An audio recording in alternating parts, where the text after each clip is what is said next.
Welcome back to Beyond the Headline, everyone. I am ecstatic that you're on the show today because we're here with the founder of Biddy Foods, Megan Miller. Megan, thank you for being here. Thanks so much for having me. I can't wait to dive into the Biddy revolution. Can we start out with an introduction to the huge impact that your guys are making? Oh, thank you. Well, Biddy Foods makes high-protein products with cricket flour. And what we're doing is starting out with a really interesting, sustainable protein that we hope to get out to millions of people. And we're starting out with snack foods that are shareable and people really enjoy them. And we're starting a conversation around that to help people understand the environmental and health benefits of this unusual new protein in the Western diet. For those who don't know, can we spend a couple of minutes talking about how farming and consuming crickets is so much different than some of the more traditional protein sources we're eating right now? Totally. So, it takes a lot of land and water to grow any kind of protein. And there's been a lot of analysis about our future protein needs. And, the world population is growing. We always hear the statistic that it's going to pass 9 billion people, up to somewhere like 11 billion people by 2050. And economists are saying that there's not going to be enough food to go around for everyone. And, cattle takes a lot of land to grow and even more land to grow the grains that they eat. So as we're feeding animals to eat ourselves, we're actually feeding them grains and things that could actually be a part of the human diet. So what we're trying to do, in Silicon Valley, there's a bunch of companies that are trying to come up with protein alternatives to supplement our diet and to solve this, protein problem, because protein is the most expensive and resource-intensive nutrient in the human diet. So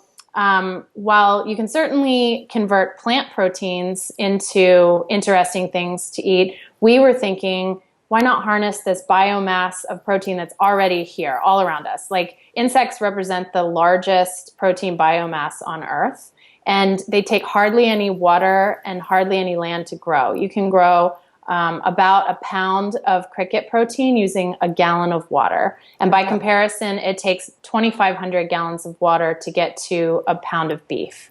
So, you start seeing numbers like that. And it's the same for pigs and for chickens and things like that. And even soy, when you talk about the plant proteins, it takes a lot of land and water to grow them. So especially here in California where we're looking for things that are drought resistant and that can be grown in small spaces. And we think it's going to be a huge revolution in the protein that we consume in the next, 25 to 50 years. And in addition to that, even, it really packs a punch, the cricket flour. So when you're eating a cookie, it's not just like a normal cookie that you would get at a bakery. You're getting health benefits and you'll be full for longer. Yeah, absolutely. I mean, anytime you're eating more protein, it really fills you up. But in addition to the protein, the crickets they're made of, protein, fat, and rather than having much in the way of carbohydrates, the exoskeleton of insects is made up of chitin, which is, it's kind of digested like a dietary fiber. It's sort of a mixture of fiber bound up with protein. So it's really good for your digestive health. Yeah. And there's lots of good iron, and I think it's like something like 3 or 4 times the amount of iron as salmon. And there's lots of omega-3 fatty acids, and there's lots of really good nutrients in crickets. So when your team is sitting around the table, you guys have all this knowledge in your head, you have for a couple of years. What's your plan as you work to make this lifestyle mainstream and make it common that I pull out a cricket cookie or I'm baking with cricket flour at home? Right. So the long game isn't actually snacks. Like nobody's going to get all of their daily protein needs from snacks. If only. But yeah, exactly. They're delicious. But, I think in order to introduce an unusual new food to the mainstream market, we need to start with something that is like, bite size, that you're just going to try, that's going to be fun. You're not going to move something to the center of your plate. Like, why would you have like a plate full of crickets? It's completely unfamiliar. And we're not even sure that whole insects are going to be, a really popular item for a while either, because they're so unfamiliar. So we're starting with something like cricket flour that makes the insects totally invisible. Like basically, we're talking about a protein powder, and we can use it to boost the level of nutrition in pretty much any food.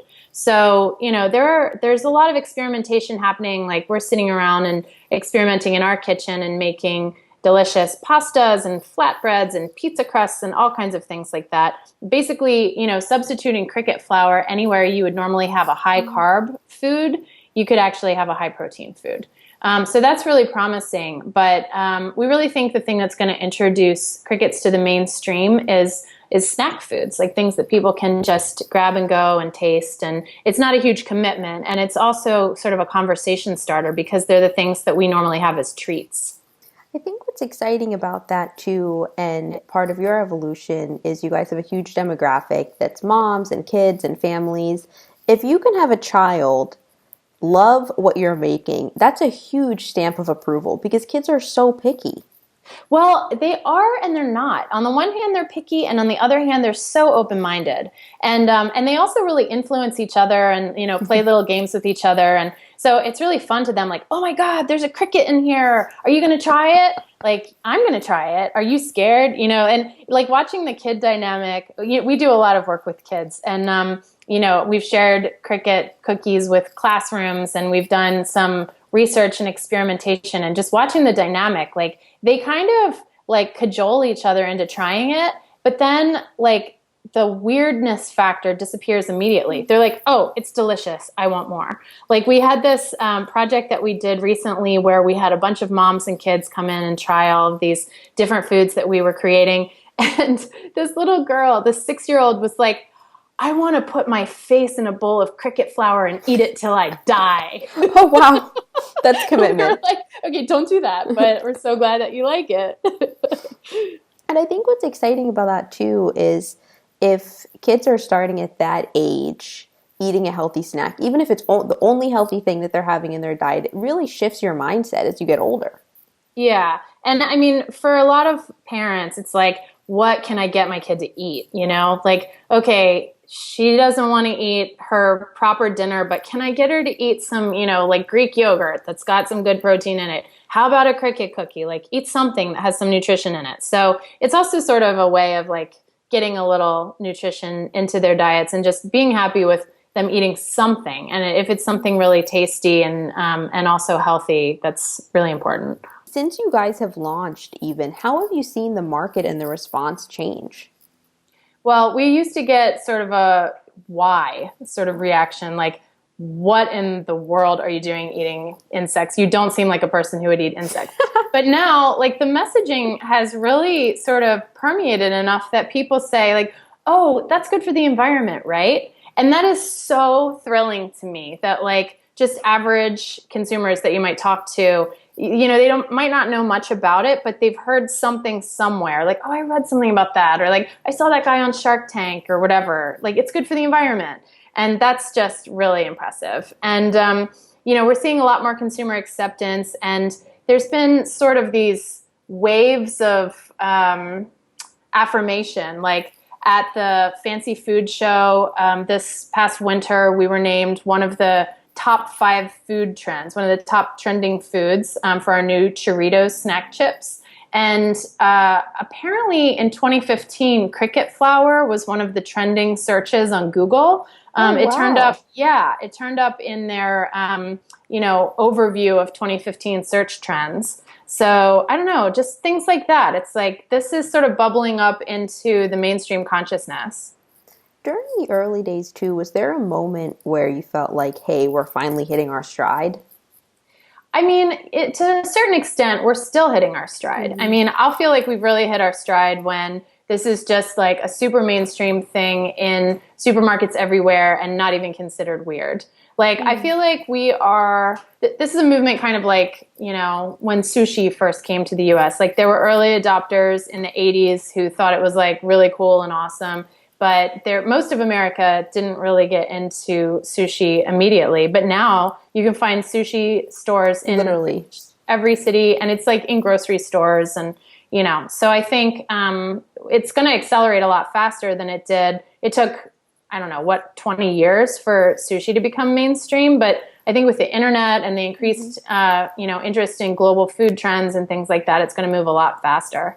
I think even social media there plays a huge role because if you see Huge. your friends eating something, you're so inclined to try it. Yeah, exactly. That's a huge driver. As far as word of mouth marketing for you guys too, has that been the best way when a friend says, "Hey, you've got to try these cookies"? Well, definitely. I mean, our most powerful marketing tool is getting our foods into people's mouths. Like, Mm-hmm. they're delicious. And you might be afraid to try it, but if you can just taste it, like, especially the Churritos, these are our new snack chips. Mm-hmm. We started out with the flour and the cookies, but the snack chips are just addictive. Like, people will be like, oh, I don't know, I'm kind of scared. I don't know if I want to try it. And then they'll try it and they will finish the whole bag. So that's really powerful. They sort of have like a addictive quality. And people, once they decide that they like them, they're like, okay, where do I buy it? I want more. So we try to do a lot of demos and events and make sure that we're just getting out there talking about it and telling the story and letting people taste it. What's been one of your favorite responses from someone who tasted the product? I actually was doing an event at Google recently, and there was an older woman who worked there in their admin department, and she came up to me and was like, "You have opened my mind. Like, I can't believe it. I never thought that I would eat insects. I just never thought that I would. I even went to Asia and I passed them over, and I just never thought I'd do that. And my mind is so open now." And that's just really incredible. Like, when you hear people have that kind of excitement about it. She actually thanked me for like opening her mind. I love that. And it does go back, though, to the taste because just in general, humans, if we don't like something, we're likely not going to eat it again. Tell Yeah. us about your process developing the products and the flavors. Well, so when we first started with the cookies, it all happened very serendipitously. And I mean, this is not a real process. Like, what happened was that we were invited to give a TED Talk, and it was based on, a concept. And we didn't even have the cookies ready to sell yet. But I served cookies at this event that I made in my own kitchen at TEDx Manhattan. And people liked them so much that they wanted to buy them. They wanted to buy the exact cookies, and they weren't for sale. And we ended up throwing up a quick website and letting people pre-order the cookies because we got a lot of press around them. So right from the beginning, like, that was super ad hoc. And since we started in this really, not planned way, we actually started using a much smarter design thinking process and coming up with, all right, what are some potential flavors that are going to pair really well with the notes that are in the cricket flour.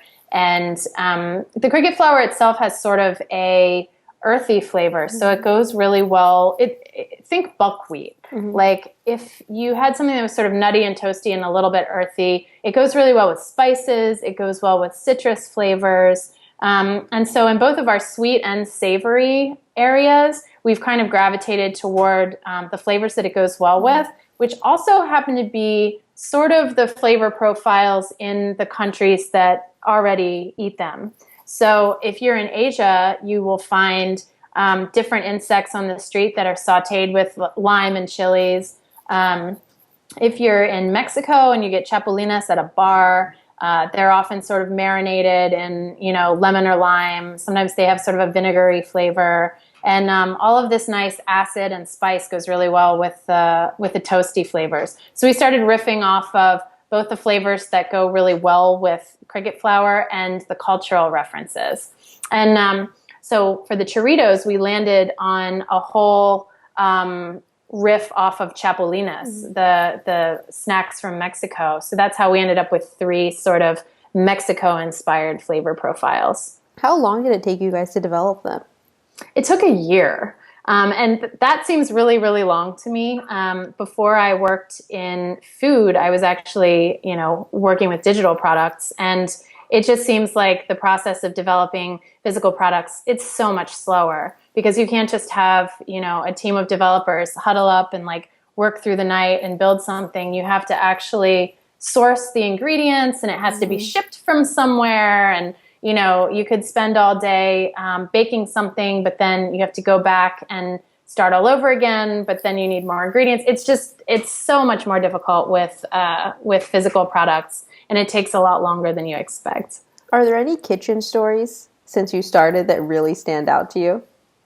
Well, I mean, there was the story of when Leslie and I first started experimenting before we started the company. Um, we actually I had just come back from Southeast Asia, and I had this idea in my head, and I was talking to everybody about it. Like, what if, you could just infuse insect protein in all kinds of different foods? And, I just sort of started thinking about it and talking about it. And then I was like, all right, I have to put my money where my mouth is. And we did not know what we were doing. So we went and got some crickets from a pet store. And we also got some mealworms from a pet store. And we just roasted them in the kitchen and started cooking with them. And the mealworms were really funny because when you get them in a pet store, they're actually in soil, like potting soil. Yeah. So they were, they're full of potting soil. So we had to like take them out and put them into a bowl with like apples and carrots so that they would be eating something else and flush out the soil that was in their systems before we started cooking with them. But we decided that we didn't really think America's ready for snacks with mealworms. And, crickets, they're really something more easily to create a brand and a story around because we already have positive cultural associations with crickets, and they're closely related to shrimp. So it's a lot easier to make the jump from shrimp to crickets. And worms, I have to say, are like really tasty, and there's lots of different varieties of worms that someday people will eat, but right now I think it's a little advanced. It sounds a little advanced, to be honest. When you were in the kitchen, though, and the worms were in the bowl with the apples and carrots, was there like a moment where you stood back and were like, how did I get here?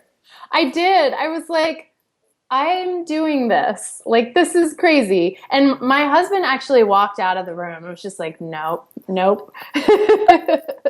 But, yeah, we're not going there with the worms. But even the crickets, like if you had a whole bunch of shrimp like crawling over one another and you weren't familiar with shrimp, you might think they look pretty scary. It's sort of similar, like if you're not familiar with crickets, they look kind of scary. But as soon as you sort of like that switch flips in your mind and you go from thinking this is weird to thinking this is food, then you're okay. I think that's something that's so critical. And my mom had said something that really stayed with me. She was like, if someone put a raw piece of chicken or a raw steak on your plate, you would be so grossed out. Why is that any different? Yeah, it's so true. It's so much more freaky when you think about the meat industry. There's so many things that can be unappetizing there. And this is really actually a lot more sanitary. There's just, you don't have to butcher crickets. It's just all a lot easier. And then how did you guys connect with Tyler Florence, who's Biddy's culinary director?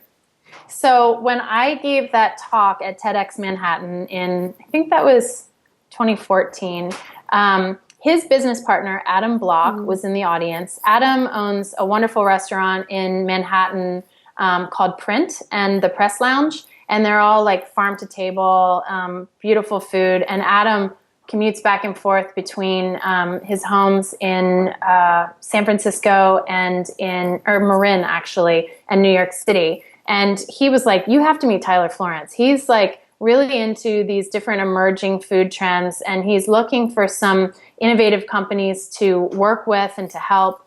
Tyler's been working on a lot of TV projects, and he's very interested in starting to work with more food companies and help emerging companies get their start. So, we met Tyler, we got along famously, and they helped us a lot to get our churritos off the ground.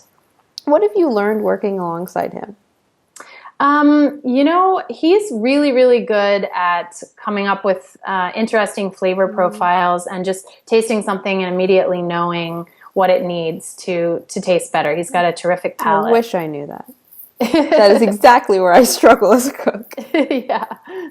One of my favorite things in learning more about Biddy and following you guys, actually seeing what your community is making with the flour, because I think it shows that they want to make their own creations and maybe that'll become a family recipe. What's been your favorite creation so far that you've seen?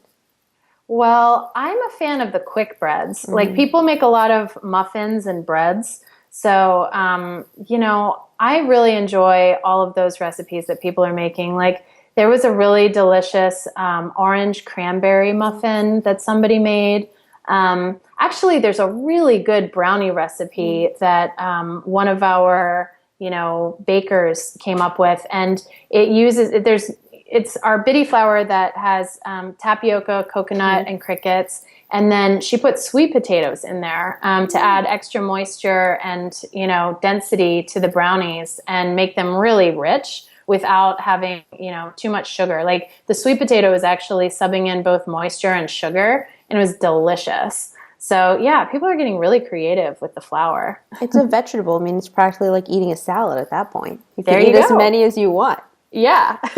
One of the things you mentioned a few minutes ago, Megan, is how different it was for you that it would take a year to Yeah. develop a product versus in tech, you could literally convene a hackathon. You could have a hackathon and have a product. How did you adapt your mentality to that?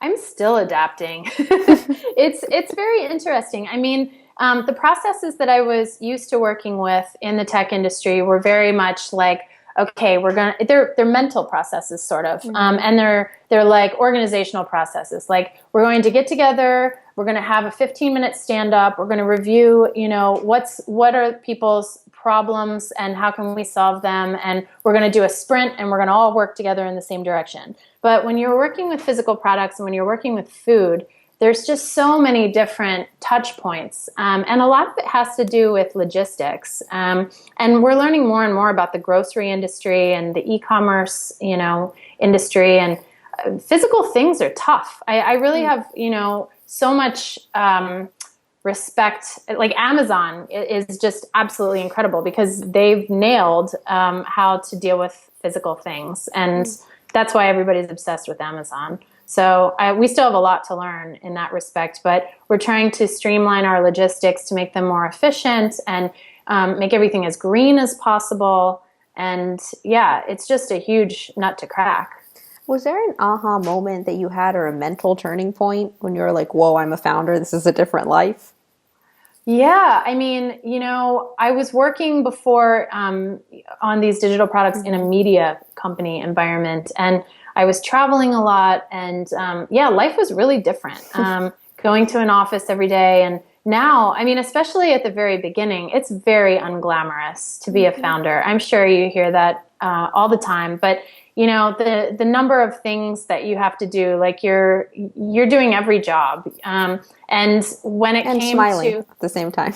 yeah. Like I remember there was one moment where somebody took a picture of me because I was in our food facility, and I was wearing a hairnet, of course, because that's what you do in a food facility. And our labels for our cricket flour came back, and there was an error in the labels. So I was like going through, and this was when we were very early. So I was going through and like hand like whiting out something on labels with a hairnet on my head. And there were a lot of early moments like that. It's the reality though, because there's no, I mean, obviously you can't hire a full team when you start. What did it feel like when you did have a team working with you? I mean, I love that feeling. Like, that's when you start to have the camaraderie of working together, and, you've got a bunch of competent people who can all take something and move it forward without, a ton of oversight. And, yeah, it just feels really good to be able to collaborate with people. And I've been very lucky from the start to have a great co-founder. Leslie is just like a real go-getter, and it's inspiring. What have you learned, whether for yourself or for your team, about keeping that long-term vision in mind? Because you guys have had a ton of success already, but you're in a difficult industry. Right. I mean, I feel like we're still sort of, I keep thinking like we're on this roller coaster and we're just getting up to the top and it's about to cruise really fast. And, that's the exciting part. Like we have things to high five over on a regular basis, but we're still building this company, and we're also building an industry. So No one of pressure. the things, yeah, no pressure. Yeah. One of the things that I think is really inspiring, obviously the vision here is not just to create a new eco-friendly food product, but to get people eating a food that is unfamiliar, but that has the potential to help feed the world. And people follow the example of the Western world. And in a lot of places all over the world, insects are already a part of the cuisine, the traditional cultural cuisine. But when people get more money, they move away from eating insects. And they move toward eating beef or chicken or something like that. So in the process of trying to popularize this in the West, we're also sort of democratizing it. Like, all right, we're excited about this food. We're making it a superfood. And now it's something desirable. Now it's something that everybody can eat and feel great about. And there's no stigma around it. So, we're working toward that. And we're working toward building a company that's going to create a lot of jobs for the future, because as this industry grows, there's going to be places all across the supply chain for new jobs. And I don't know, I think all of that's really inspiring, and that's really driving us. The vision is driving us to build a successful company, because it's not just going to be a good business, it's going to help a lot of people. And I love too what you were sharing about the woman at Google who came up to you and said you opened her mind. I really do feel like Biddy has that effect, because making one small change, maybe it's a diet change, just saying, oh, hey, there's another way to look at things and I would try it, does impact you. Right, exactly. And I love going to events and meeting lots of people who are not necessarily expecting to try a food that has crickets in it. We go to a lot of events that have to do with food or innovation or things like that. And people are super curious about it, and they want to think about it and talk about it. And, we're starting a conversation, and that's very fun. I typically ask everyone if they could give someone a fortune cookie, what they would write inside. But I do want to know your fortune cookie will be made with cricket flour. So that's next on the product roadmap. Yes. What message would you write inside for everyone cracking it open? So this has nothing to do, I mean, I don't know. From a branding perspective, if we were going to sell these cricket flour cookies, we would obviously put, inspiring messages about your health and the environment. When I saw that question from you, I thought of this quote from Ralph Waldo Emerson, and he says, "A foolish consistency is the hobgoblin of little minds." And I think that's a really interesting thing to think about for entrepreneurs, because we're supposed to maintain some sort of internal consistency, but also we're supposed to be open to pivoting and, changing the course of the company, or coming up with a new product, or, being nimble, especially when you're in the startup stage. And that's pretty much what that quote is about. Like, it doesn't say don't be consistent. It says a foolish consistency is the hobgoblin of little minds. So it's like, think a lot about, where you need to stay consistent and where you can give yourself the permission to, veer off and say, nope, you know what, I'm going to just pivot in a new direction. I love that. So now I'm actually going to ask one more question, because that was a great fortune cookie insight. Thank you. When you think of that in your own life at Biddy, where are you eager to explore, and where do you know you're going to stay the path? Well, we know we're going to stay the path with crickets because, there are 2,000 different insects that humans can eat. And there are all of these interesting insects that we could explore. And some of them have a lot of culinary promise. They're being, used by chefs like Rene Redzepi at Noma. But for us, we're going to stick with crickets, because we're creating a brand around this one insect, and we want people to know a lot about it. Like, we want people to know exactly what they're eating and to learn about crickets and to not fear the cricket. So people always ask me, like, what insect are you going to use next? And I'm like, that's it. We're gonna stick with crickets. We're going to come up with a really efficient and eco-friendly process for scaling cricket farming, and create a wonderful supply chain of crickets. And each insect is its own, it's its own thing. So you have to have processes that are specific to different genuses or species. So staying with crickets, and moving into a range of products that that we will launch at the right time when the market's ready for new flavors and new ideas and ready to move things from the snack zone to the center of their plates. So we have like a pipeline of products that we want to introduce, but we're starting with these snacks and working really hard to get them as widespread as possible. Do you have a dream food that you could make? Like any food in the world that you could incorporate cricket flour into? I want to make a scale model of Westeros. What is that? From Game of Thrones. No, I am like the only person who doesn't watch Game of Thrones. Okay, so I want to make the land of Game of Thrones out of Oh my God. Wow. food. Okay, we're going to have to do a follow-up interview on that. It's going to have to be live.